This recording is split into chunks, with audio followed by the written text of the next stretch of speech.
na trabahador, na Ito, labor. sila yung boss eh. Oh. Ano lang, yung bigayan lang, ang importante naman ay yung respeto. Ganun lang naman. Pag wala kang respeto sa kapwa mo tao, ba't ka rirespetuhin? Oo, lalo ngayon. Oh, lalo ngayon. So, kailangan magrespetuhan tayo. Respeto lang, yun yung importante. Lasing na kami guys, kaya ano na yung nasabi namin. Time ulit. Bye, ikaw na. Ipopost ko to. Please Total, share and follow.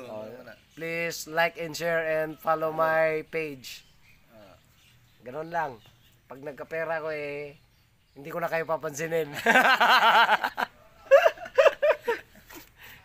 Mas maganda yung joke-joke lang kasi kaysa yung seryoso. Wala yung gano'n. Joke-joke lang tayo. Wala yung seryoso. Hindi pwedeng seryoso. Hindi pwede yung seryoso. Live mo na lang sa Facebook pagka ano mamaya. Oo. Na. Sige. I-live mo na.